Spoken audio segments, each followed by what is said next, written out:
Et donc, je voulais quand même commencer par cela.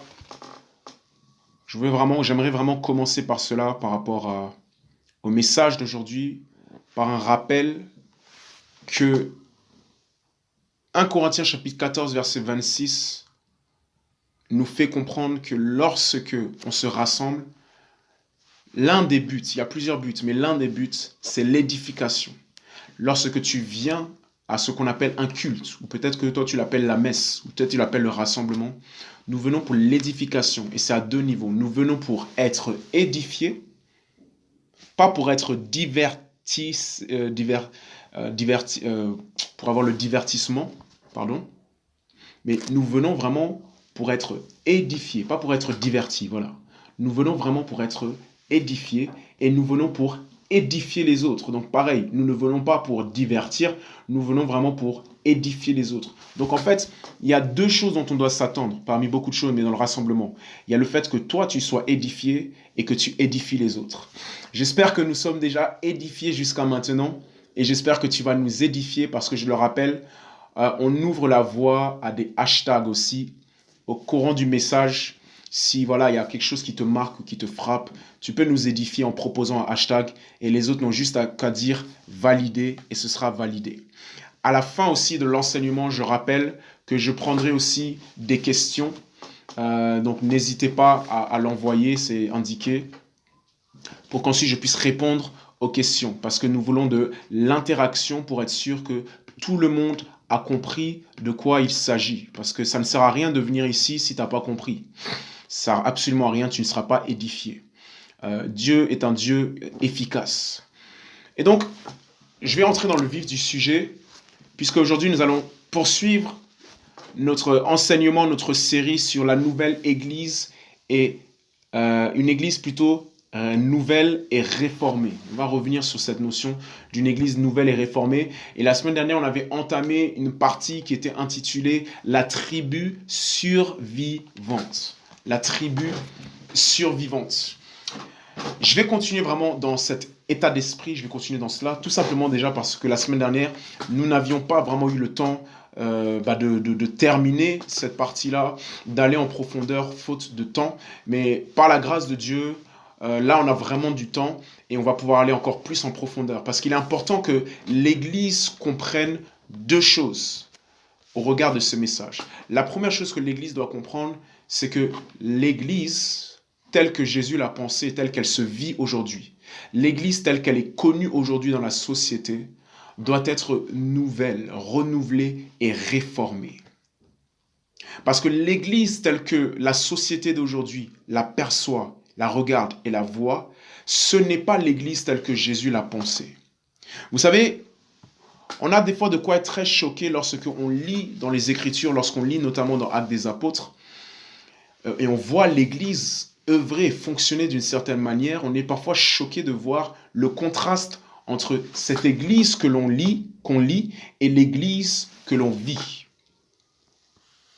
Il y a parfois ce contraste-là, ça peut être très choquant. Le contraste parfois est même encore plus flagrant et choquant lorsque tu lis dans les évangiles la personne de Jésus-Christ. Quand tu lis son caractère, quand tu lis son amour, quand tu lis sa compassion, quand tu lis son amour pour la vérité, pour la justice, quand tu lis vraiment la force avec laquelle il fait connaître le royaume de Dieu, quand tu lis ses miracles, quand tu lis vraiment ses guérisons, quand tu lis ça et que tu regardes l'Église que l'on vit, telle qu'aujourd'hui en tout cas, des fois tu peux être choqué. Et donc la première des choses que ce message nous pousse à comprendre, c'est qu'il nous faut une nouvelle Église réformée. Et ce qu'il faut en réalité, c'est pas parce que nous on le veut, mais en réalité c'est Dieu qui le veut. Il y a un jour, j'aimerais vraiment qu'on fasse un sondage. Qu'on aille dans les rues et qu'on demande tout simplement aux gens des questions par rapport à c'est quoi l'Église pour vous? Comment est-ce que vous voyez l'Église pour vous? Vous allez voir en tout cas qu'ici en France, pour beaucoup de personnes, l'Église c'est une cathédrale, c'est une chapelle, il y a la messe et il y a un prêtre. Et c'est là justement où je viens à mon deuxième point qu'il faut retenir par rapport à ce message. C'est que, en vérité, ce message est en train de dire qu'il n'y a pas qu'un seul prêtre, mais que le standard minimum pour tout chrétien, c'est d'être un prêtre. Tous les chrétiens sont appelés à être des prêtres, et on l'a vu notamment dans 1 Pierre, le chapitre 2, du verset 4 à 9. On a vu au verset 5, et on a vu au verset 5 que nous sommes censés être un sacerdoce royal. Nous avons tous été appelés à la toge du prêtre, tel que beaucoup de personnes ont l'air de penser. Et donc forcément, ça va demander en fait un ajustement au niveau de notre pensée et notre façon de nous identifier et de nous voir, parce qu'on est tous prêtres. Et je vais encore rabâcher et répéter cela parce que c'est important. J'aimerais vraiment qu'on puisse encore une fois saisir l'importance de cette vision de la réforme. L'Église doit être réformée. Nos voix doivent être réformées. Notre amour pour Dieu doit être réformé. Notre zèle pour Dieu doit être réformé. Nos agissements doivent être réformés. Dans l'Ancien Testament, on a vu déjà depuis que les Israélites regardaient le temple, ils regardaient le bâtiment, ils regardaient le culte, ils regardaient toutes les obligations et les devoirs religieux qui se faisaient dans le temple, alors que Dieu regardait eux et Dieu regardait aussi ce qu'ils faisaient dehors. L'Église réformée n'a plus seulement les regards dans l'Église, elle a les regards surtout en dehors de l'Église. Mais qu'est-ce que l'Église au final? Qu'est-ce que l'Église au final? Qu'est-ce que l'Église? Prenons du temps pour réfléchir, prendre du recul et se poser la question. Mais c'est quoi l'Église au final? Si l'on parle de réforme, si l'on parle d'une Église nouvelle, si l'on parle d'une Église réformée, c'est quoi l'Église au final? Lorsque je lis les Écritures, lorsque je lis la personne de Jésus, lorsque je lis les premiers disciples, notamment dans Actes des Apôtres, est-ce que c'est cela l'Église? Alors que se passe-t-il avec l'Église d'aujourd'hui? Qu'est-ce qu'on en a fait? C'est une question qui ne date pas d'hier, mes frères et sœurs. Vous vous souvenez, j'avais cité Martin Luther qui disait que le terme prêtre doit être aussi commun que le terme chrétien. Eh bien, lui-même encore, il a posé la même question que je suis en train de poser aujourd'hui. Dans un de ses écrits, il a dit quelque chose. Il a dit, il faut absolument s'assurer d'une chose. Ceux que tu appelles l'Église, sont-ils véritablement l'Église? Je répète, il faut absolument s'assurer d'une chose. Donc c'est Martin Luther qui écrivait à l'un de ses amis, l'une de ses connaissances, Erasme, et il était en train de lui écrire une lettre. Et dans cette lettre, il lui a dit, il faut absolument s'assurer d'une chose. Ceux que tu appelles l'Église, sont-ils véritablement l'Église? Ce que toi et moi, on a l'habitude d'appeler Église, ce que la société a l'habitude d'appeler Église, Martin Luther le dit, et aujourd'hui, je refais écho à cela parce qu'elle est toujours pertinente, cette question-là. Est-ce que c'est véritablement l'Église? Le modèle de l'Église se trouve en la personne de Jésus-Christ.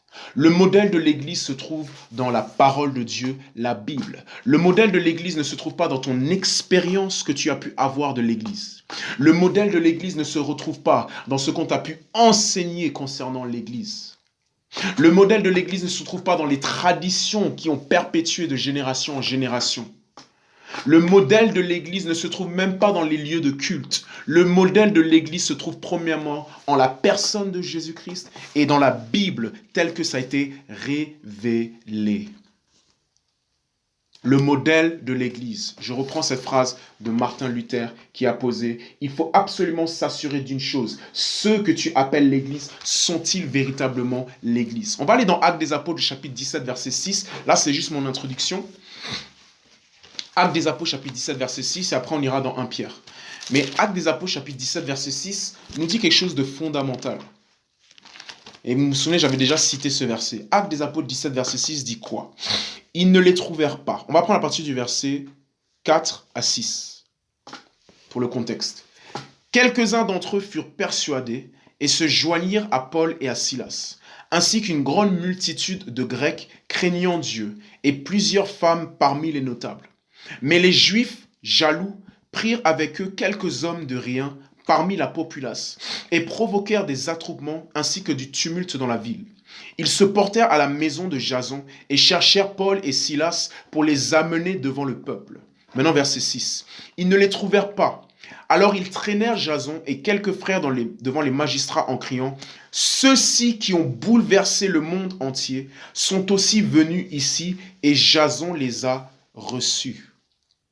Ils agissent tous contre les décrets de César et disent qu'il y a un autre roi, Jésus. » Ces paroles troublèrent la foule et les magistrats qui ne relâchèrent Jason et les autres qu'après avoir obtenu d'eux une caution. On est en train de parler de l'Église. On est en train de parler de l'Église, je suis en train de parler du modèle. Et dans Actes des Apôtres, le chapitre 17, du verset 6 à 19, on a une description de l'Église telle qu'elle a été connue par les gens de cette époque. Donc c'est comme si aujourd'hui les Parisiens, les Français, les gens de ce monde sont en train de nous référer selon le verset 6 en disant « Ceux-ci qui ont bouleversé le monde entier sont aussi venus ici. » Donc on a référé l'Église comme des personnes qui ont bouleversé le monde entier. L'Église telle qu'on la lit dans les Écritures, mes frères et sœurs, c'est une Église qui ne passait pas inaperçue parmi la société des hommes. Amen. Je reprends. L'Église telle qu'on la lit dans les versets, c'est une Église qui ne passait pas inaperçue dans la société des hommes. Or, vous vous souvenez, j'avais cité encore une autre phrase de Martin Luther qui disait que les Saintes Écritures ne sont pas, comme certains le pensent, des choses à lire, des mots à lire, mais des mots à vivre. Very, very important to understand this notion. Les gens ont identifié l'Église, identifié le peuple, identifié les disciples comme des personnes qui avaient bouleversé le monde. Ils ont dérangé par leur proclamation que Jésus est le roi. Verset 8, ces paroles troublèrent la foule et les magistrats.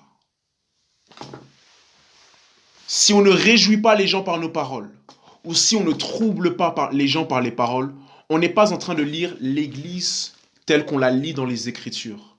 Parce que cette Église-là, ces disciples-là, ils réjouissaient les gens ou ils troublaient les gens. Mais ce qui est sûr, c'est qu'ils ne passaient pas inaperçus ni indifférents. Comment est-ce qu'on peut passer inaperçu quand on est en train de parler de Jésus le roi?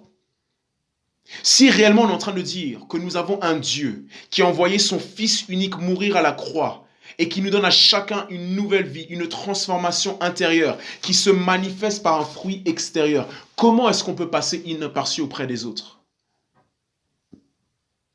Ouais, c'est pour ça qu'on a des slogans, on dit beaucoup de choses, mais il faut que ça ait un impact à un moment donné ou à un autre.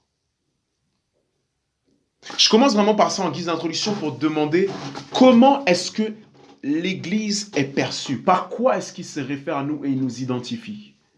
Oh, vous chantez bien le gospel, c'est par ça? Oh, dans vos églises, c'est beaucoup d'immigrés, ça crie dans tous les sens, c'est par ça? Oh, ils parlent en langue, glossalia, c'est par ça? Oh, ils ont de belles cathédrales, c'est par ça? Vraiment? C'est pas comme ça qu'ils étaient référés.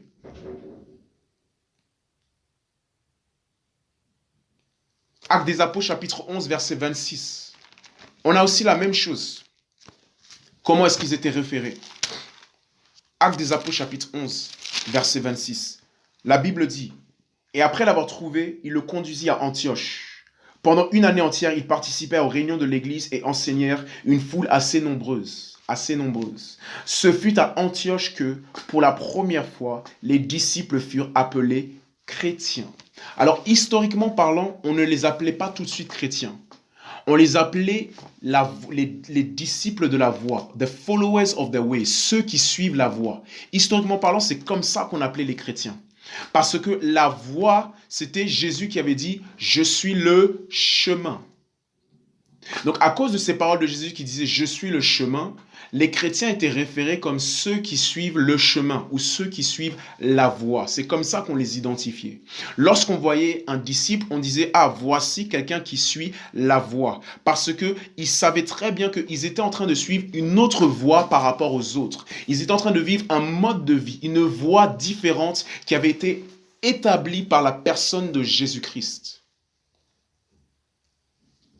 Ils voyaient en ces personnes des personnes qui suivaient les traces de Jésus. Et dans Acte 11, verset 26, c'est pour la première fois. Ils ont vu ces gens, ils ont dit non, la façon dont ils marchent tellement comme Jésus qu'on doit les appeler des chrétiens, des petits Christ. Parce que dans le terme chrétien, nous retrouvons Christos dedans.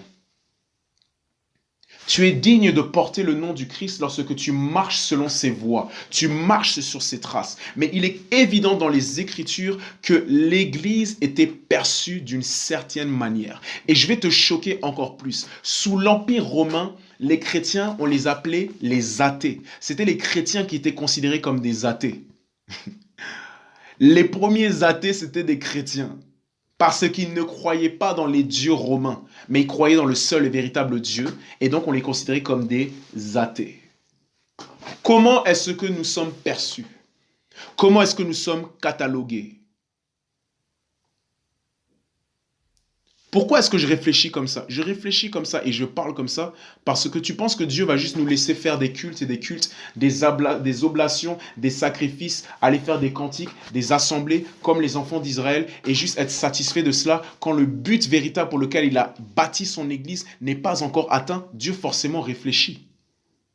Dieu forcément voit et regarde. Et si vous vous souvenez, la semaine dernière, et il y a 2 semaines surtout, lorsque justement j'ai commencé à parler de réforme, c'était dans le contexte de Hébreux chapitre 9, verset 10 et Hébreux chapitre 8, verset 7 à 13, où on passe de l'ancienne alliance à la nouvelle alliance. Dieu a établi un tout nouveau système en place qui sera beaucoup plus efficace. Dieu a blâmé, il a invalidé ce qui était ancien, usé par le temps, ce qui n'était pas efficace, pour mettre en place et remplacer quelque chose de nouveau. Et oui, même Dieu change d'avis quand ça ne marche pas. Parce que si tu veux un résultat différent, tu ne peux pas faire la même chose. Amen, amen, amen. Et c'est là justement où le Seigneur nous a amenés à comprendre davantage qu'est-ce que ce changement, ce passage de l'un à l'autre implique. Et l'une des choses qu'il impliquait, on va aller dans Hébreux chapitre 8, versets 7 à 13 et 1 Pierre chapitre 2, c'est qu'il n'y avait plus le sacerdoce tel qu'on l'a connu dans l'ancienne alliance. Il n'y avait plus les 12 tribus d'Israël telles qu'on l'avait connu dans l'ancienne alliance. Et il n'y avait plus le temple tel qu'on l'avait connu dans l'ancienne alliance. Et ça, c'est le message de la réforme. Réforme, dans Hébreux chapitre 9, verset 10, ça vient de diorthosis en grec, qui veut dire restructurer, remettre droit ce qui est courbé, ce qui est défait ou ce qui est déformé. Ajuster, remettre droit, réparer, amender, tout ça c'est réforme. Il n'y a pas de réforme s'il n'y a pas de déformation. Il n'y a pas de réforme si rien n'est défait. Si tout va bien, on ne parle pas de réforme. Mais si nous parlons de réforme, c'est que forcément, il y a des choses qui ne vont pas ou qui ne se passent pas exactement comme Dieu voudrait. Si vous vous souvenez, j'avais dit que Dieu, il est une règle droite. Chacun doit s'aligner à cette règle droite. Que tu sois chrétien ou non chrétien, tu dois être transformé et t'aligner à la règle droite. Parce que c'est une exigence qui vient du ciel. Si tu ne crois pas en Dieu, mon message te concerne également. Parce que le Créateur, lorsqu'il parle, il s'adresse à ses créatures. Il faut comprendre la profondeur de ce que je suis en train de dire. Le Créateur, lorsqu'il parle, il s'adresse à ses créatures. C'est-à-dire qu'il s'adresse à tous les êtres humains. Dieu a un message à adresser aux musulmans, aux juifs, aux bouddhistes, aux spiritualistes, aux athées, aux agnostiques, aux Français, aux Brésiliens, aux Zimbabwéens, aux Chinois, tout ce que tu veux. Dieu a un message à donner et à adresser à tout le monde, justement parce qu'il est créateur. Et à tout le monde, il dit, s'il vous plaît, alignez-vous sur la règle droite. Vous tous qui êtes courbés et tordus, alignez-vous sur la règle droite, sur mes voies, mes desseins, ma volonté, mon cœur, mon amour. Réalignez-vous. Réalignez-vous. Et donc, on va lire Hébreux chapitre 8, versets 7 à 13 et 1 Pierre chapitre 2 pour nous remettre dans le bain à nouveau. Mais j'espère vraiment que tout le monde a réécouté et réécoute les enregistrements sur SoundCloud. Parce que c'est fait pour cela. C'est fait pour cela. C'est pour que nous tous, nous puissions bâtir des racines en nous. C'est pour que nous puissions bâtir des racines. Parce que si tu prends la parabole du semeur, Matthieu chapitre 13, tu vas voir que la deuxième configuration, Jésus dit, s'il y a des personnes, ils ont entendu la parole, ils la reçoivent avec joie. Mais aussitôt, à cause d'une persécution, d'une tribulation, d'une épreuve en due de la parole, ils chutent. Le but d'aujourd'hui, ce n'est pas que tu reçoives la parole avec joie. Le but d'aujourd'hui, c'est que tu sois amené à écouter pour la première fois, mais non la dernière fois, ce que tu es en train d'entendre afin de bâtir des racines. Donc tout le monde doit développer une culture de l'écoute, de la méditation, de la réécoute, de la réécoute, de réécoute, de réécoute et de reméditation. Toujours, toujours, toujours. Amen, amen, amen. On va prendre ces deux passages et je vais continuer par rapport à la semaine dernière. Hébreux chapitre 8, versets 7 à 13, s'il vous plaît. Hébreux chapitre 8, versets 7 à 13. Alors, Hébreux chapitre 8, versets 7 à 13, la Bible dit: si en effet la première alliance avait été irréprochable, il n'y aurait pas lieu d'en chercher une seconde. C'est bien en effet sous la forme d'un reproche que Dieu dit: voici que les jours viennent, dit le Seigneur, où je conclurai une alliance nouvelle avec la maison d'Israël et la maison de Juda. Ce ne sera pas comme l'alliance que j'ai traitée avec leur père, le jour où je les ai pris par la main pour les faire sortir du pays d'Égypte. Puisqu'en eux-mêmes n'ont pas persévéré dans mon alliance, moi aussi je ne me suis pas soucié d'eux, dit le Seigneur. Verset 10. Or, voici l'alliance que j'établirai avec la maison d'Israël. Donc une alliance nouvelle que Dieu maintenant établit et qui est encore en vigueur aujourd'hui. Après ces jours-là, dit le Seigneur, je mettrai mes lois dans leur intelligence, je les inscrirai aussi dans leur cœur, je serai leur Dieu et ils seront mon peuple. Personne n'enseignera plus son concitoyen. Personne n'enseignera plus son concitoyen, ni personne son frère en disant « connais le Seigneur ». En effet, tous me connaîtront depuis le plus petit jusqu'au plus grand d'entre eux. Je vais m'arrêter ici, mais je reviendrai dessus à mon avis. J'espère avoir le temps pour cela. Mais si tu prends le verset 11, Dieu est en train de dire que, contrairement à l'ancienne alliance, dans cette nouvelle alliance, ce qui est en vigueur aujourd'hui, personne n'enseignera son concitoyen, ni personne son frère. Plus personne n'aura à dire « connais le Seigneur », parce que tous le connaîtront. Et donc j'ai envie de dire par rapport à cela, que si encore aujourd'hui maintenant, tu as besoin qu'on te dise de connaître le Seigneur, c'est que tu es encore en train de fonctionner sous l'ancienne alliance. C'est très inquiétant si on doit toujours te rappeler, connais le Seigneur, viens vers Dieu, rapproche-toi de lui. Ça veut dire que tu es encore en train de marcher selon l'ancienne alliance. C'est-à-dire que tu n'as pas encore compris que tu es un prêtre, que toi aussi tu as le droit et tu as même le devoir de connaître Dieu par toi-même et qu'il te parle et t'enseigne directement par l'intermédiaire de personne. Si on a encore besoin qu'on nous dise de connaître le Seigneur, c'est qu'on fonctionne encore comme sous l'ancienne alliance. Parce que la personne dans la nouvelle alliance n'a pas besoin d'être rappelée de cela, elle sait que c'est une évidence. Je dois connaître le Seigneur. Versets 12 à 13. Car je leur ferai grâce de leurs injustices et je ne me souviendrai plus de leurs péchés. En appelant nouvelle cette alliance, il a rendu ancienne la première. Or, ce qui est ancien et vieilli est sur le point de disparaître. Alors, si je reprends très rapidement ce qu'on avait vu la semaine dernière, vous vous souviendrez que la semaine dernière, on avait parlé du fait que au verset 13, lorsqu'on parle de ce qui est ancien ou ce qui est vieilli, en réalité, le grec ici, c'est vraiment ce qui est obsolète, ce qui est usé par le temps. Ce qui est usé par le temps. J'invite chacun à réécouter le message « Dieu est passé à autre chose ». C'est la deuxième partie dans cette série, parce que j'en parle énormément. Ce qui est usé par le temps, c'est-à-dire que Dieu a vu à un moment donné que le système et l'ancienne alliance qu'il avait, le mode de fonctionnement, les mentalités, les pratiques, les coutumes, les sacrifices, les rituels et toutes ces règles, c'était usé par le temps. C'était vieux, c'était périmé. Il disait, il faut qu'il y ait un changement, il faut que ça change, il faut qu'il y ait autre chose. Tu vois, c'est pour ça qu'il faut se mettre à jour. Toute la conception que le temple, c'est un bâtiment, l'église, c'est un bâtiment, l'église, c'est un culte. Il faut que tu réformes cette pensée-là et que tu comprennes que Dieu est passé à autre chose. Aujourd'hui, c'est toi le temple. Donc aujourd'hui, tu es le temple. Mais en plus de cela, ce qui est usé et dépassé, c'est que dans l'ancienne alliance, on avait 12 tribus d'Israël. Et parmi ces 12 tribus, il y avait les Lévites, une tribu qui était utilisée, qui était réservée spécifiquement à servir Dieu en tant que prêtre dans le temple. Les autres n'étaient pas concernés par le service pour Dieu, il n'y avait qu'une seule tribu. Mais si aujourd'hui, dans ta mentalité, tu penses que servir Dieu, ça ne te concerne pas, les choses éternelles ne te concernent pas, gagner des âmes ne te concerne pas, être un intercesseur ne te concerne pas, Tu es encore en train de fonctionner comme dans l'ancienne alliance. My brother, my sister, you better update. Il faut te mettre à jour. Parce que ça, c'est périmé. Ce genre de fonctionnement et de mentalité, c'est périmé. Ce n'est plus le cas aujourd'hui. Dieu a réformé, il a opéré un ajustement structurel. Aujourd'hui, il n'y a pas juste des Lévites et les autres. Aujourd'hui, tous sont Lévites, tous sont prêtres, tous sont chrétiens, appelés à servir Dieu. Donc non seulement nous sommes le temple, mais en plus de cela, nous sommes ceux qui servent dans le temple. Nous sommes ceux qui font des sacrifices pour Dieu. Tout le monde est appelé au sacrifice pour Dieu. Mais en plus de cela, dans l'ancienne alliance, nous avions quoi? Des sacrifices d'animaux qui se faisaient. Dans la nouvelle alliance, le sacrifice, ce ne sont plus des animaux. Le sacrifice, c'est toi et moi. Et donc, j'aimerais qu'on comprenne une chose.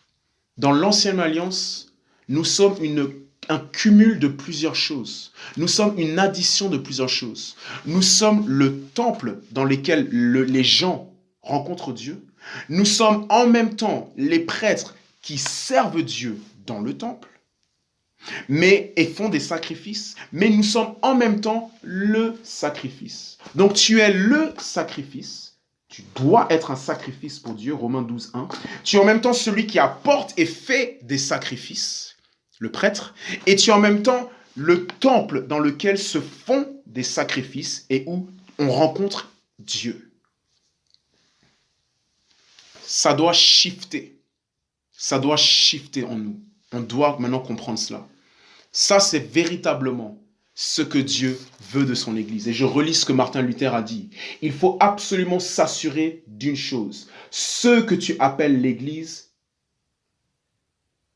sont-ils véritablement l'Église? Ceux que tu appelles l'Église, sont-ils véritablement l'Église? Et donc on a vu que l'Église, ce n'est pas une pierre morte, ce n'est pas un bâtiment. L'Église, ce n'est même pas les cultes que l'on fait, ce n'est même pas les obligations religieuses. L'Église, c'est toi et moi. Et on va lire ça dans 1 Pierre chapitre 2, versets 4 à 9. J'espère qu'on me suit, j'espère qu'on apprécie le rappel parce que c'est totalement biblique. Le même Pierre, il a fait des rappels aussi. Donc, c'est totalement biblique. Totalement biblique. 1 Pierre, chapitre 2, versets 4 à 9. La Bible dit « Approchez-vous de lui, pierre vivante, rejetée par les hommes, mais choisie et précieuse devant Dieu. Et vous-même, comme des pierres vivantes, édifiez-vous pour former une maison spirituelle, un saint sacerdoce, en vue d'offrir des victimes spirituelles agréables à Dieu par Jésus-Christ. » Car il y a dans l'Écriture, voici, je pose en Sion une pierre angulaire choisie, précieuse, et celui qui croit en elle ne sera pas confondu. L'honneur est donc pour vous qui croyez, mais pour les incrédules, la pierre qu'ont rejetée ceux qui bâtissaient est devenue la pierre principale, celle de l'angle, et une pierre d'achoppement et un rocher de scandale. Ils s'y achoppent en désobéissant à la parole, et c'est à quoi ils ont été destinés. Maintenant, verset 9. Vous, par contre, vous êtes une race élue, un sacerdoce royal, une nation sainte, un peuple racheté, afin d'annoncer les vertus de celui qui vous a appelé des ténèbres à son admirable lumière. There is a reform that Peter has understood. Il y a une réforme que Pierre a compris. Pierre avait compris, si on regarde versets 5 et 9, qu'aujourd'hui, le temple est composé non pas de pierres mortes, mais de pierres vivantes. L'Église, c'est toi et moi. Pierre, numéro 2, a aussi compris que nous sommes un saint sacerdoce. Nous sommes des prêtres. Et donc, en fait, la réforme, elle naît d'un peuple qui se connaît. Le changement dans ta vie va venir le jour où tu vas véritablement connaître l'identité que Dieu t'a donnée. Et c'est pour ça que je bénis le Seigneur pour hier, l'enseignement que nous avons eu, et on continuera là-dessus la prochaine fois, où on a parlé de vous êtes, on a parlé d'identité. Parce qu'en réalité, on est en train de parler de l'identité. Qui est-ce que toi et moi on est? Qu'est-ce que l'Église? C'est quoi l'identité de cette chose-là dont Jésus a dit « je la bâtirai ». Et on a vu que notre identité à tous, notamment, c'est que nous sommes un saint sacerdoce. Un sacerdoce royal. Nous sommes en fait des prêtres. Nous sommes en fait des lévites. Verset 9. Afin d'annoncer les vertus ou les merveilles de celui qui vous a appelé des ténèbres à son admirable lumière. Tout le monde est un prêtre. Pourquoi est-ce que je le répète et je le répète et je le répète? Parce que je viens détruire et casser toutes les autres paroles qui t'ont été répétées pendant des années et qui ont faussé la façon dont tu dois te percevoir selon la parole de Dieu. Lorsque nous bougeons, l'Église a bougé. Lorsque nous sautons, l'Église a sauté. Lorsque nous parlons, l'Église a parlé. C'est un organisme vivant, c'est un corps vivant composé de prêtres. Composé de prêtres. Dans Exode chapitre 19, verset 6. Exode chapitre 19, verset 6. Exode chapitre 19, verset 6. Exode chapitre 19, verset 6. On parle donc du sacerdoce royal, on parle des prêtres. Dans Exode chapitre 19, verset 6, la Bible dit « Quant à vous, vous serez pour moi un royaume de sacrificateurs et une nation sainte, ou un royaume de prêtres. Voilà les paroles que tu diras aux Israélites. » Alors, ce que j'avais omis de dire, en fait, c'est que dans la volonté première de Dieu, sous l'Ancienne Alliance et avec Israël, la volonté première de Dieu, c'était que tous soient des prêtres. Donc, on voit à partir de Exode chapitre 19, verset 6, que ça a toujours été dans la volonté de Dieu. Dieu n'exclut personne. Dieu inclut tout le monde. Les bonnes choses que Dieu a, les plans que Dieu a, c'est pour tout le monde. Tout le monde est appelé. Beaucoup sont appelés. Le but de Dieu, ça a toujours été que tout Israël soit un royaume de prêtres. Un royaume, une nation composée de prêtres. Mais on l'a vu la semaine dernière, il semblerait que le souhait de Dieu dans Exode chapitre 19, verset 6, n'a pas pu se réaliser parce qu'il s'est passé quelque chose de tellement grave que Dieu a dû séparer. C'est important de comprendre ça. Dieu ne fait jamais de la discrimination. Si Dieu sépare, c'est tout simplement parce qu'il y a des personnes qui se mélangent au péché, il y a des personnes qui se mélangent au monde, il y a des personnes qui se mélangent à certaines choses que Dieu ne veut pas. Dieu, en fait, il a toujours voulu que ce soit pour tout le monde. Mais le souci, c'est qu'il n'a jamais trouvé tout le monde qui était apte, qui était digne, qui était prêt, qui était soumis à ce qu'il voulait. En fait, en quelque sorte, c'est un choix par défaut que Dieu a dû faire. Quand Dieu prend une minorité, quand il y a certains, c'est juste une minorité, c'est un choix par défaut. Si Dieu le voulait, et Dieu le veut, si c'était possible, tous les gens du monde, tout le monde dans ce monde, serait chrétien et parti du royaume. La Bible dit que Dieu, c'est dans la volonté de Dieu que tous parviennent à la connaissance de la vérité. Donc le but de Dieu, c'est que ce soit tout le monde. Mais le souci, c'est que Dieu n'a jamais pu trouver tout le monde. Et voilà pourquoi dans la Bible, vous allez toujours voir des séparations. Vous allez toujours voir des minorités. C'est important de comprendre cela. Dieu a le cœur suffisamment large et grand pour tout le monde. Mais le souci, c'est qu'il n'arrive pas à trouver tout le monde. Il est obligé de mettre à part et de séparer. Et c'est exactement ce qu'il a fait avec la tribu des Lévites. Donc je répète, Exode chapitre 19, verset 6, ça a toujours été dans la volonté première de Dieu, même dans l'Ancienne Alliance, que tout Israël soit un royaume composé de prêtres. Mais il s'est passé quelque chose dans Exode chapitre 32, du verset 15 à 29. Je ne vais pas le relire, mais je t'invite à le lire encore à la maison, et de toute façon c'est dans l'autre audio, où on a vu qu'il s'est passé quelque chose de tellement grave en fait, que le désir premier du cœur de Dieu n'a jamais pu se faire. Celui d'avoir un royaume composé de prêtres. Celui d'avoir une église composée de prêtres. Celui d'avoir une Israël composée uniquement de prêtres, où il n'y aurait pas de distinction. Tous allaient le servir. Tous allaient le servir dans le tabernacle et dans le temple. Dans Exode chapitre 32, à partir du verset 15, lorsque Moïse était sur la montagne, les enfants d'Israël se sont fait un veau d'or et ils ont adoré le veau d'or. Les enfants d'Israël ont adoré le veau d'or. Et lorsque Moïse est redescendu, il était tellement en colère, tellement triste, tellement dans la rage, qu'il a demandé que ceux qui sont pour l'Éternel viennent de mon côté. Exode chapitre 32, on avait dit à partir du verset 15, mais je ne vais pas forcément tout lire. Il dit, verset 26, « À moi ceux qui sont pour l'Éternel. » Et tous les fils de Lévi s'assemblèrent autour de lui. Tous les fils de Lévi s'assemblèrent autour de lui. Donc, là, Moïse les met devant un choix. Soit vous adorez vos idoles, soit c'est Dieu. Parce qu'avec Dieu, il n'y a pas de demi-mesure. Avec Dieu, il n'y a pas de neutralité. Avec Dieu, il n'y a pas de gris, c'est blanc ou noir. Il y a quelqu'un qui a chanté un chant en plus comme ça, No Gray, je pense. Avec Dieu, c'est l'un ou l'autre. Il dit Dieu ou, Dieu ou, Dieu ou. Le veau d'or, l'idole ou Dieu. Et les Lévites, à ce moment-là, ont été séparés du peuple. Eux-mêmes se sont séparés du peuple parce qu'ils ont décidé, numéro un, d'être pour l'Éternel. Ils ont décidé d'être pour l'Éternel. Je rappelle, les Lévites, c'est la tribu que Dieu choisira, notamment aussi à cause de cet épisode, pour être exclusivement au service de Dieu, pour endosser la fonction de prêtre, la fonction sacerdotale. Les Lévites, vous savez quoi? Ils se sont séparés parce qu'ils étaient pour l'Éternel. Et ils ont même tué les membres de leur famille. Si tu prends le verset 26 et le verset 27, c'est violent. Mais ça te montre vraiment le niveau de la consécration qu'ils ont pour l'Éternel. Et j'aimerais te dire que tu dois accepter que ta consécration pour Dieu t'amènera à te séparer parfois des autres. Parce que toi, tu ne veux pas être dans le même camp que les autres. Tu vas être dans le camp de l'Éternel. Qui dit consécration dit forcément séparation. Et de toute façon, le synonyme d'être saint, c'est être mis à part. I think there are some friends that you have to shut off now. Je crois qu'il y a peut-être des amis qu'il va falloir maintenant fermer. J'écoutais un pasteur qui disait que la seule relation que l'Église doit avoir avec le monde, c'est celle de prêcher l'Évangile.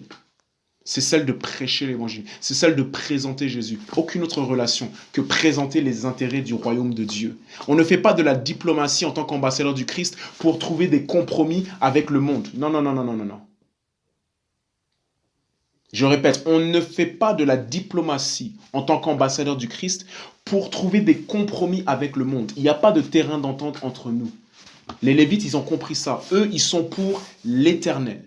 Numéro 2, on a vu qu'il faisait preuve d'une obéissance radicale, immédiate et pleine. Verset 28, la Bible dit « Les fils de Lévi agirent selon l'ordre de Moïse. » Et verset 3, « Consécration et sacrifice. » Donc ça, c'était les 3 premières caractéristiques que j'avais parlé de la tribu des Lévites. Ils sont pour l'Éternel, obéissance radicale, immédiate et pleine. Et numéro 3, consécration et sacrifice. It's very, very important. It's very, very important. Il faut que ta relation avec le monde soit claire. Il faut que ta relation avec les gens du monde soit claire. Il faut que ta relation avec la société soit claire. Je ne viens pas pour trouver un terrain d'entente ou des compromis. Je viens pour vous aimer. Je viens pour vous montrer la compassion. Je viens pour vous montrer la grâce de Dieu. Je viens pour souffrir avec vous s'il le faut. Je viens pour guérir vos malades. Je viens pour résoudre vos problèmes avec la sagesse de Dieu. Mais je viens au final pour vous gagner à Christ, pour vous gagner au royaume. Je ne viens pas pour faire partie de vous. Ça, c'est la mentalité du Lévite. Alors, on m'avait demandé, voilà, qu'est-ce qu'on veut dire par Lévite, etc., etc. À la fin, j'ai donné 4 grandes caractéristiques des Lévites. Mais la première des choses qu'on doit comprendre par rapport aux Lévites, donc, c'est que, par rapport à tout ce que j'ai dit, si tu devais vraiment faire un résumé de tout ce que je dis jusqu'à maintenant, l'un des premiers grands profils du Lévite, c'est en fait déjà un état d'esprit. C'est une décision ferme. Le Lévite, il marque la consécration et l'appartenance totale à Dieu. Le Lévite marque la consécration et l'appartenance totale à Dieu. Donc le Lévite, avant de penser à la fonction sacerdotale, avant de penser au fait de servir dans un temple ou de servir Dieu, le Lévite, ce n'est pas d'abord en termes de fonction, le Lévite, c'est d'abord en termes d'allégeance, de soumission à Dieu. C'est en termes d'appartenance à Dieu. Et ça, c'est plus qu'une fonction, c'est plus qu'une tâche, c'est un état d'esprit, c'est une décision, c'est un camp que j'ai choisi. Ça, c'est être un Lévite. Je parle de la tribu survivante, dans le passage de l'Ancienne à la Nouvelle Alliance, selon 1 Pierre chapitre 2, versets 4 à 9, on comprend qu'il n'y a qu'une seule tribu qui a survécu, c'est la tribu des Lévites, puisque tous les chrétiens maintenant forment le sacerdoce royal. Tous les chrétiens sont des prêtres. Ce qui était d'abord seulement réservé aux Lévites, aujourd'hui c'est réservé à tous les chrétiens. Le standard minimum pour un chrétien, ce n'est pas être le membre d'une église, c'est d'être un prêtre, un Lévite. Et j'espère que ça devient de plus en plus clair alors que je suis en train de répéter ce que je suis en train de dire. Une autre grande caractéristique des Lévites, si je prends sur la base des 3 premiers points que j'avais donnés, les Lévites sont séparés du reste d'Israël, mais j'en parlerai après encore plus en détail. Ils n'ont donc pas le même sort que les autres. Être séparé, ça veut dire que tu n'as pas le même sort que les autres. Être séparé, ça veut dire que tu n'as pas la même destinée que les autres. Être séparé, ça veut dire que tu n'as pas le même traitement que les autres. Être séparé, ça veut dire que tu n'as pas la même vie que les autres. Tu n'as pas la même quête que les autres. Tu n'as pas le même héritage que les autres. Être séparé, mes frères et sœurs, c'est tout ça. Donc, être un lévite, c'est un état d'esprit, c'est une allégeance, c'est une soumission, c'est une décision, c'est un devoir de fidélité avant d'être une fonction. Mais numéro 2, être un lévite, c'est aussi une position géographique. Je me sépare. Je me mets à part. J'ai compris que comme je suis un lévite, j'ai un traitement différent par rapport aux autres. J'ai une vie différente par rapport aux autres. J'ai une quête différente par rapport aux autres. J'ai des objectifs différents par rapport aux autres. J'ai un héritage différent par rapport aux autres. C'est important qu'on l'accepte tous. Tu ne peux pas être comme les autres. Tu ne peux pas être comme les autres. Très important. Et la semaine dernière, et je continue, je poursuis sur ça, on était passé à Nombre chapitre 18, du verset 1 à 7. Nombre chapitre 18, du verset 1 à 7. Est-ce qu'on peut tous accepter qu'à partir du moment où on est devenu membre d'église, membre du corps du Christ plutôt, est-ce qu'on peut tous accepter que quand on a accepté Jésus, notre sort est différent, notre traitement est différent, notre vie est différente. On n'a plus à regarder les autres, à se comparer, à se dire oui mais pourquoi ou à envier. Non, c'est différent. Tu ne peux pas fonctionner, réfléchir comme la masse. Non, c'est différent. Parce que j'aimerais vous dire une chose. J'avais dit dans Exode 19, verset 6, que ça a toujours été dans le cœur de Dieu que tous soient des prêtres, tous lui appartiennent, tous soient pour lui. Mais Dieu n'a pu trouver ce genre de personnes que dans la personne des Lévites. Et tu ne peux pas imaginer l'amour que Dieu porte pour ces personnes-là. Parce que ces personnes-là ont accepté de prendre position et de prendre Dieu à cœur et ses intérêts à cœur. Hashtag, Dieu a besoin de quelqu'un. God needs somebody. God needs somebody. Et je bénis le Seigneur pour ce hashtag qui me sert de transition pour qu'on puisse vraiment aller en profondeur par rapport à ce qu'on parlait, parce qu'on avait dit que les Lévites, ils ont été appelés à la fonction sacerdotale, à la fonction de prêtre. Et en réalité, c'est pour tout chrétien. Nombre, chapitre 18. Que nous dit la Bible? Restons connectés parce qu'il y a du lourd qui arrive.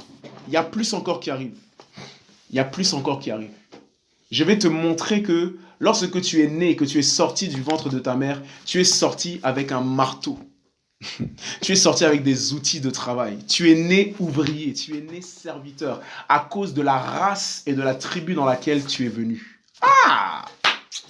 J'ai hâte, j'ai hâte. Shandarabasakaya. Mantarabasakaya.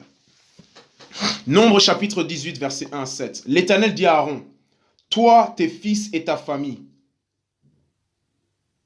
avec toi, vous porterez le poids de toute faute commise dans le sanctuaire.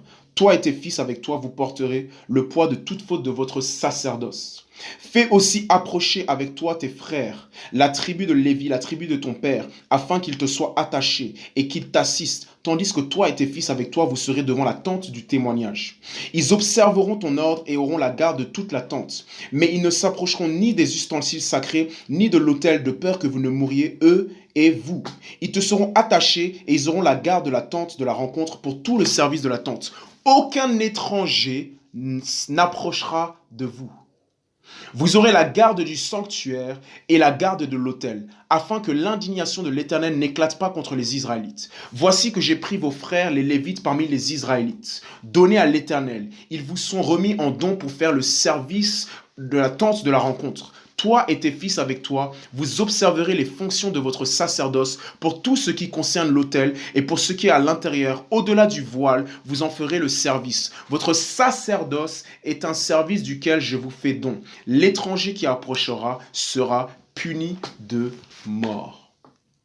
La grâce du Lévite Mais ça sera pour un autre message quand je parlerai du voile. Mais la grâce du Lévite, ce qui me vient à tête, c'est de pouvoir s'approcher de Dieu sans risquer sa vie.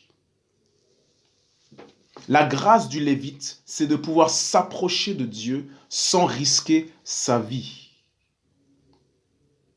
Aujourd'hui, ce n'est pas un risque de mourir si tu te rapproches de Dieu. Vous savez, beaucoup on parle de la mort à soi, qu'il faut perdre pour Dieu, pour gagner, etc. Et on a l'impression qu'on est en train de prendre un risque. Je te dis, t'approches. La grâce du Lévite, c'est lorsque tu t'approches de Dieu. Ce n'est pas un risque de mourir. Ce n'est pas un risque d'être détruit. Ce n'est pas un risque de perdre. Ce n'est pas un risque d'être dévalué. Toute personne qui s'est approchée de Dieu a toujours été améliorée, une meilleure version de lui-même. Voilà pourquoi je suis venu ici pour te parler de ton identité, Église. Tu es un Lévite, mon frère, ma sœur. Tu es un Lévite. Nombre chapitre 18 nous explique quoi? Que l'une des caractéristiques en ce qui concerne le fait que tu sois lévite, c'est que tu as été appelé à la fonction sacerdotale. Et quand vous voyez ce mot sacerdotal, in English priesthood, on est en train de parler de la fonction de prêtre. La fonction sacerdotale ou la fonction de prêtre, c'est tout simplement la responsabilité, ou c'est le fait de répondre, ou cet appel où on répond à la responsabilité de servir Dieu. Donc je répète, la fonction sacerdotale, c'est la responsabilité de servir Dieu. C'est la réponse à un appel de servir Dieu qui concerne notamment l'état du peuple devant Dieu, leur connaissance de la loi, le pardon de leurs péchés et leur vie éternelle. Tout chrétien aujourd'hui a forcément une fonction sacerdotale. Tout chrétien dans son ministère a une dimension de prêtre. Qu'est-ce que je veux dire par là? Tout chrétien donc, forcément dans son service pour Dieu, dans sa vie, il y a un élément d'un service exclusivement donné à Dieu et à rien d'autre. Et dans son appel, dans son ministère et dans son service, ça concerne forcément l'état et la condition spirituelle du peuple face à Dieu. Ça concerne forcément la vie spirituelle des gens et leur rapport à Dieu. Ton appel, que tu le veuilles ou non, il est diversifié, on a différents appels, différents ministères, Dieu a différentes volontés pour chacun d'entre nous, mais la base commune, c'est qu'est-ce que ça produit chez une âme? Le résultat final de notre appel a une conséquence sur les âmes. Les autres tribus d'Israël, ils avaient le droit de vaquer à leurs propres occupations, de faire du commerce, tout ce qu'ils voulaient. Dieu leur dit, vous les Lévites, vous là, vous n'avez le droit d'hériter aucune terre. Votre héritage, c'est moi. Vous allez être exclusivement réservé à me servir et servir mes intérêts et rien d'autre. C'est ça vraiment la fonction sacerdotale. C'est le fait d'être réservé exclusivement à servir Dieu. Et donc quand tu cherches et tu demandes, Seigneur, c'est quoi ta volonté? Quelle est ta volonté dans ma vie? C'est quoi mon ministère? C'est quoi mon appel? Écoute, je ne vais peut-être pas te le donner précisément, mais en tout cas, je peux te donner la base. Ton appel, ça concerne forcément les âmes. Ton appel, ça concerne forcément le rapport des hommes avec Dieu. Ton appel doit forcément emmener les gens à plus de sainteté, à se rapprocher de Dieu plutôt que pécher et s'éloigner de Dieu.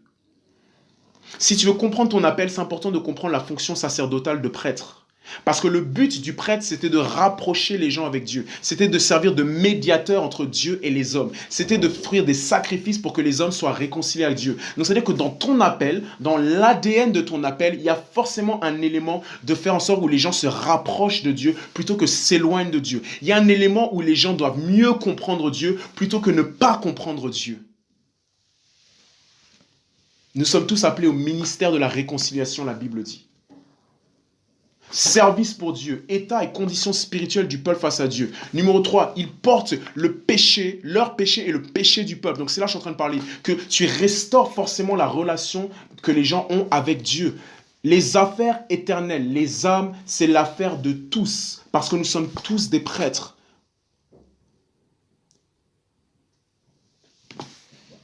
Mais la quatrième chose sur laquelle je vais un peu m'attarder, c'est que les prêtres, lorsqu'on parle de fonction sacerdotale de prêtre en tant que lévite, on se préoccupe des affaires éternelles. En règle générale, en fait, on se préoccupe des affaires éternelles.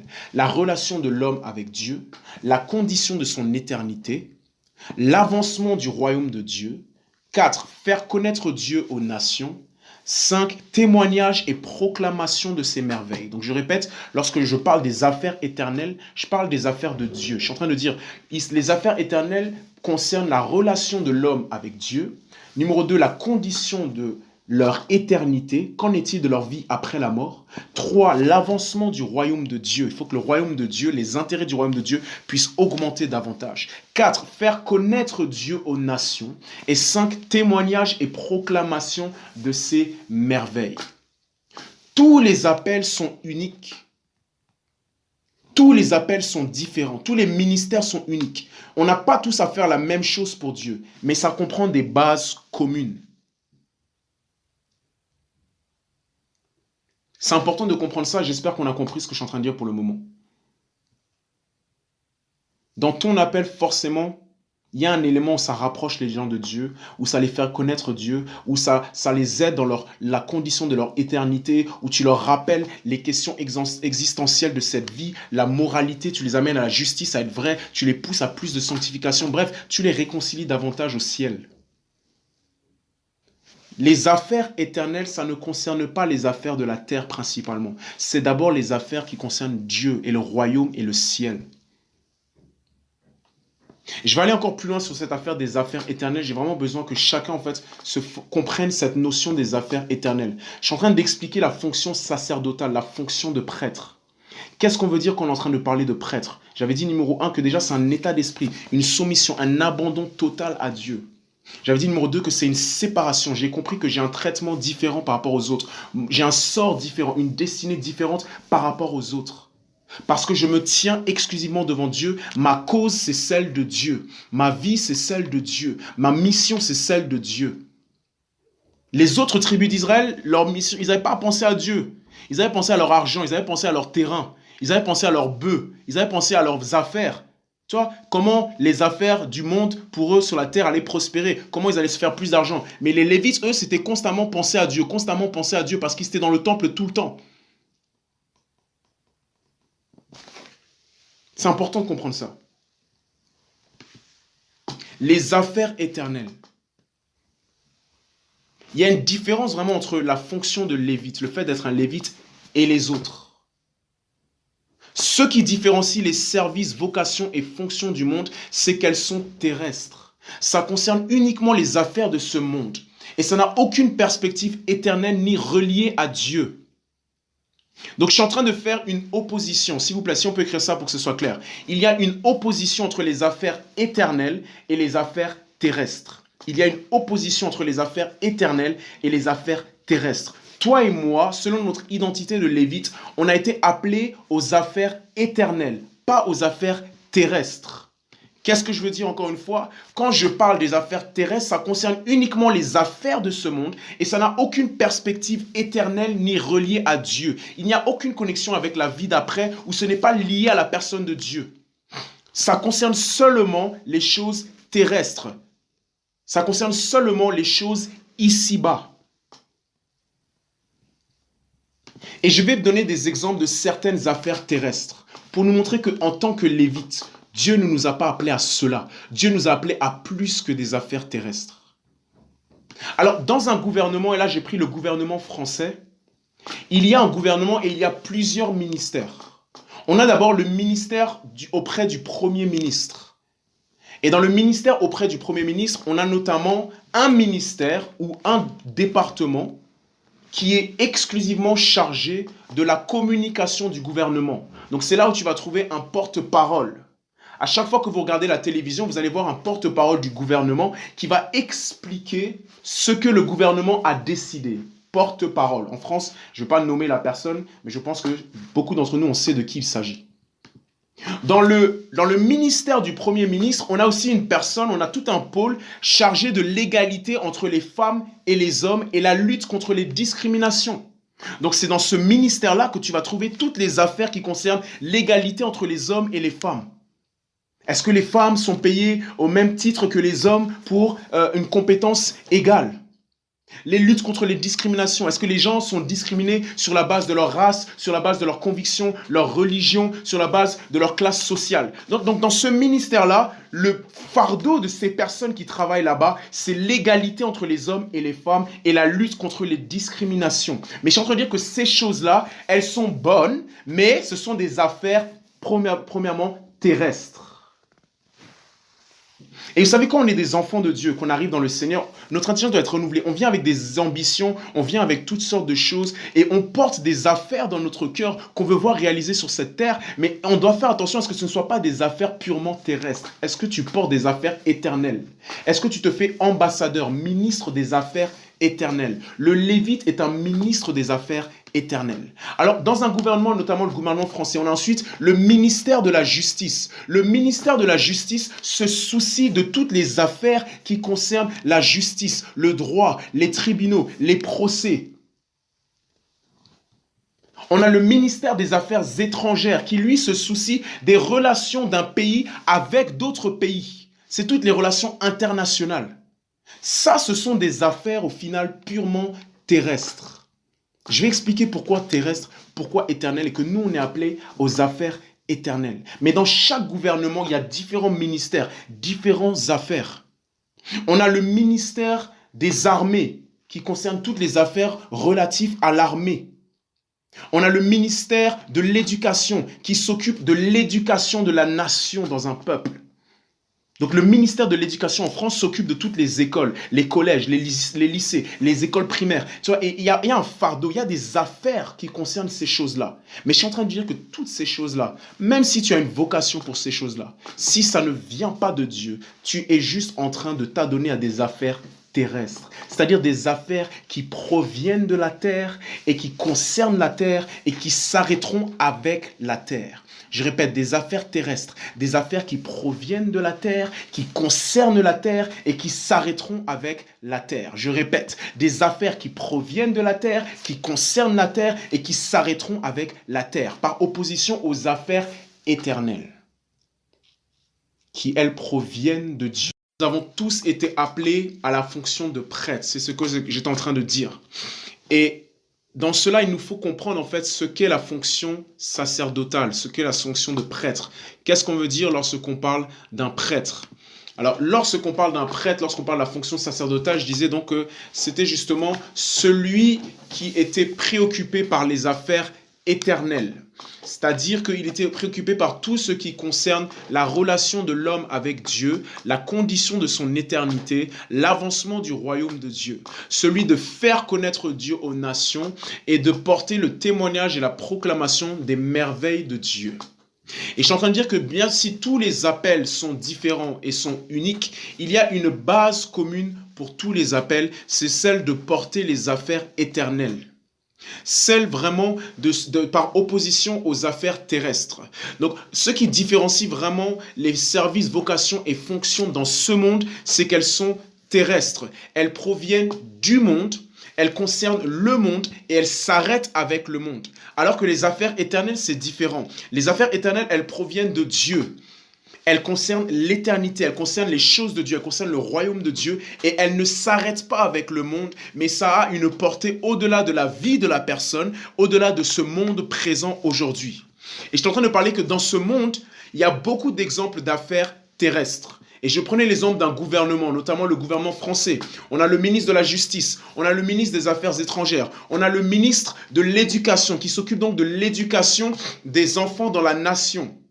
On a le ministre de l'écologie, le ministre de l'environnement, excusez-moi, le ministre de l'environnement, qui lui concerne toutes les affaires concernant l'environnement, toutes ces affaires concernant la nature, la gestion de toutes ces choses-là.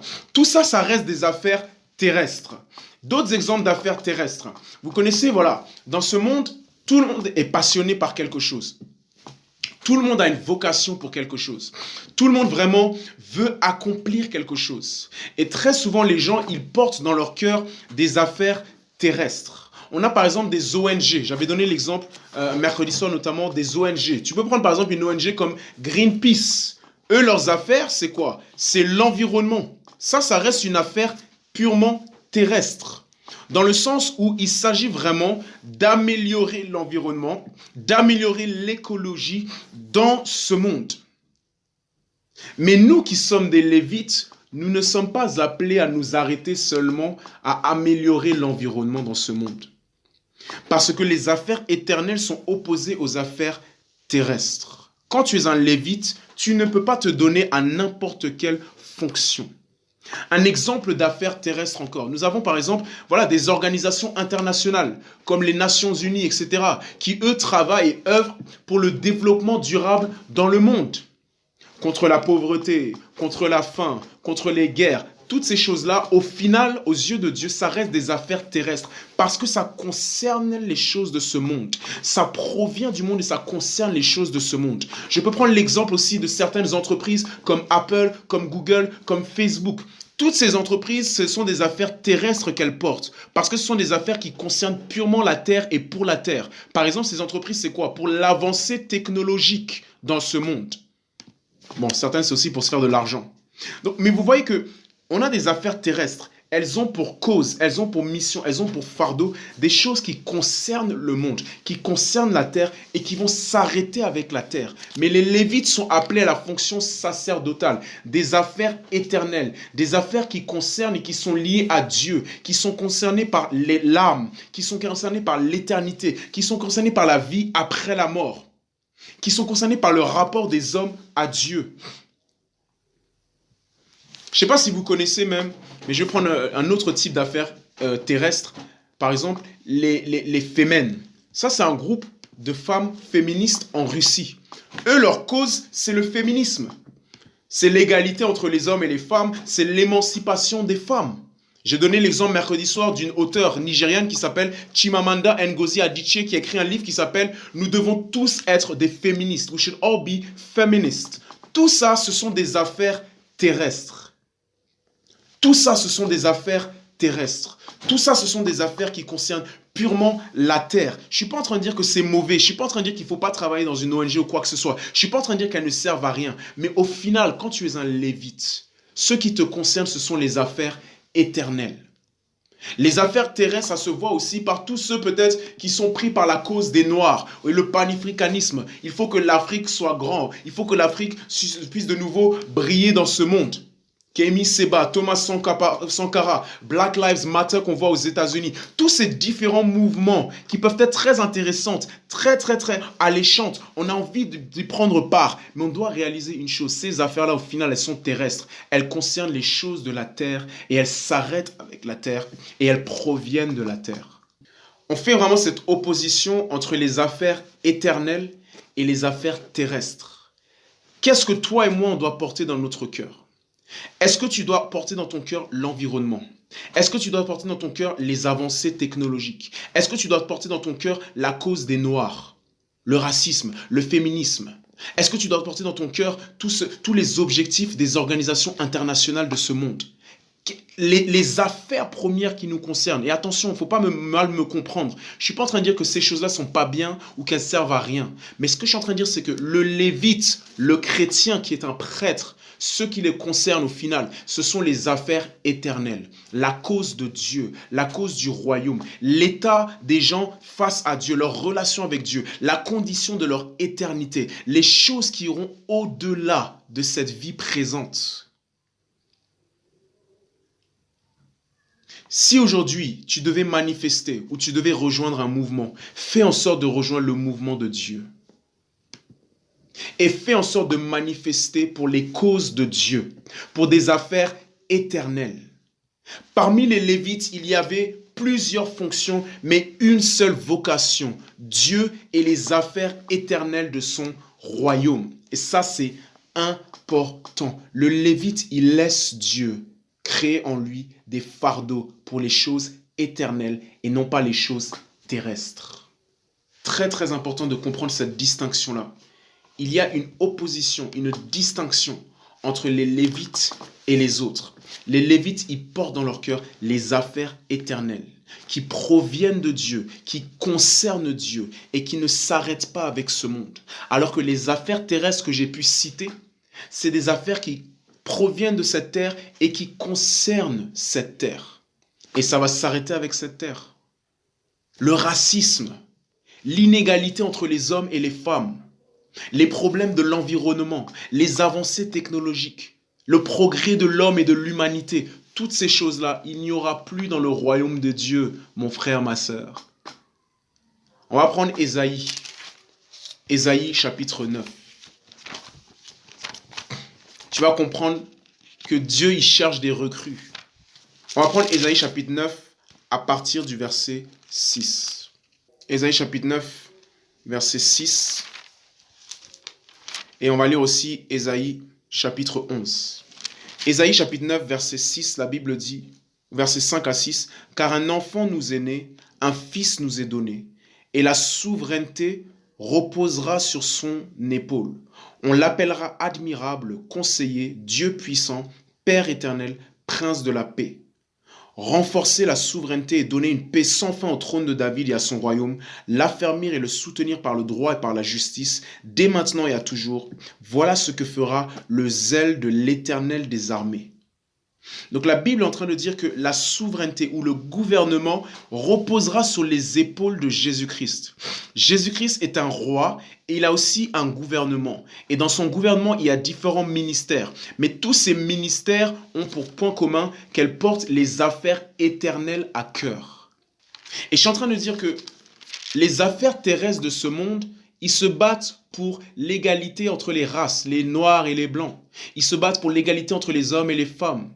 Ils se battent pour la cause du féminisme. Ils se battent contre le changement climatique. Ils se battent contre la pauvreté, contre la faim dans le monde. Toutes ces choses-là.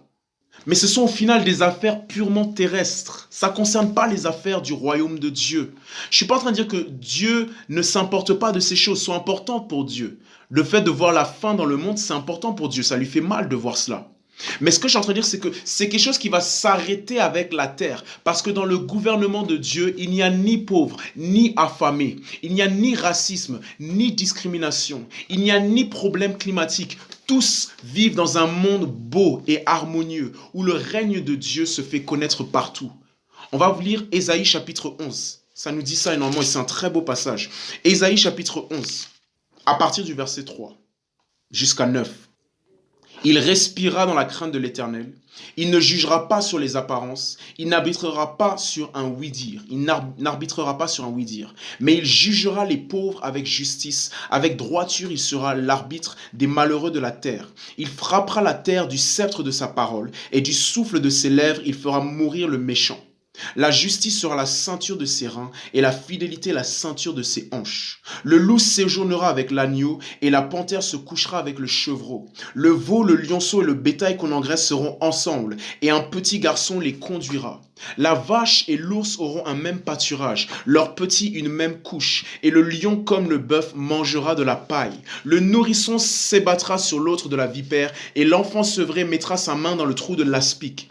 Il ne se fera ni tort ni dommage sur toute ma montagne sainte, car la connaissance de l'Éternel remplira la terre, comme les eaux recouvrent le fond de la mer. Je suis en train de parler des affaires éternelles. Et je suis en train de dire que dans le royaume et le gouvernement de Dieu, il n'y a pas toutes ces affaires terrestres pour lesquelles les gens sont en train de se battre. Le Lévite, son rêve, c'est l'accomplissement de Ésaïe chapitre 11, du verset 3 à 9. Regardez comme il est beau ce monde. Verset 6, le loup séjournera avec l'agneau. Normalement, les loups mangent les agneaux. La panthère se couchera avec le chevreau. Le veau, le lionceau et le bétail qu'on engraisse seront ensemble. Tu veux te battre pour quel monde? Tu veux te battre pour le monde qui vient ou tu veux te battre pour le monde d'aujourd'hui? Le meilleur moyen de faire en sorte que l'environnement et l'écologie soient restaurés, c'est de se battre pour la cause de Dieu. Parce qu'un jour, Dieu va restaurer toute la création. Et la Bible nous fait quoi? Nous dit quoi? Le loup séjournera avec l'agneau, la panthère se couchera avec le chevreau, le veau, le lionceau et le bétail qu'on engraisse seront ensemble. Les affaires éternelles par opposition aux affaires terrestres. Un petit garçon les conduira. un petit garçon les conduira. Il y aura une réconciliation entre les hommes, il y aura une réconciliation entre les hommes et Dieu, il y aura une réconciliation entre la nature et les hommes. Ce sera un monde rempli de réconciliation tel que Dieu l'a toujours voulu. Parce que j'aimerais vous dire une chose, la raison pour laquelle les êtres humains se battent autant pour certaines causes sur cette terre, c'est parce qu'en fait, ils n'ont pas compris qu'au final, en fait, ils recherchent l'accomplissement du royaume de Dieu. Quand les gens se lèvent contre les injustices dans ce monde, en réalité, ce qui les dérange, c'est qu'ils veulent l'établissement de la justice. Mais il n'y a que le royaume de Dieu qui peut établir la justice en Jésus-Christ. Et donc Dieu nous a tous appelés à porter les affaires éternelles. Parmi les Lévites, il y avait plusieurs fonctions, mais une seule vocation et une seule onction. Celle de porter les intérêts de Dieu et les affaires éternelles de son royaume. J'aimerais vraiment qu'on puisse saisir ce message-là et je vais m'arrêter là. Donc, on va juste prier pour remettre entre les mains du Seigneur cette parole, que Dieu puisse vraiment changer davantage nos cœurs, puisse nous faire comprendre davantage la révélation qu'il nous donne par rapport aux affaires éternelles, comprendre davantage quelle est ma place dans le royaume de Dieu. Comment est-ce que je peux aider? Comment est-ce que je peux aider? Comment est-ce que je peux aider? Et pour prier, prenons ensemble du temps pour prier. Seigneur Père éternel, nous voulons Père éternel te demander Seigneur que tu puisses circoncire nos cœurs, que nous ayons pour affection Père les choses éternelles, les affaires éternelles et non pas les affaires de ce monde. Nous te prions Père éternel vraiment à ce que tu puisses nous faire grâce de ce que nos cœurs soient donnés à toi, que nos cœurs soient donnés à toi, que nos cœurs vraiment puissent être portés vers les choses d'en haut, que notre affection soit portée vers les choses d'en haut. Donne à chacun la révélation, la compréhension de leur identité, la compréhension de la notion de lévite, la compréhension de la fonction sacerdotale. Donne à chacun vraiment la grâce, Père éternel, de te connaître et de te faire connaître aux autres. Je prie vraiment pour cette série que tu puisses nous accompagner, que tu puisses même nous précéder et nous diriger, nous conduire. Je prie que le Saint-Esprit puisse continuer à travailler dans les cœurs, puisse continuer à utiliser chaque personne et que nous puissions vraiment être cette église qui bouleverse ce monde, cette église dont on dira voici des chrétiens, voici des gens qui suivent la voie, Père éternel. Que Seigneur, au travers de notre génération, la véritable église telle que tu la veux puisse se manifester, pleinement réformée, pleinement donnée à toi. Dans le nom puissant de Jésus-Christ, nous avons ainsi prié. Amen, amen, amen.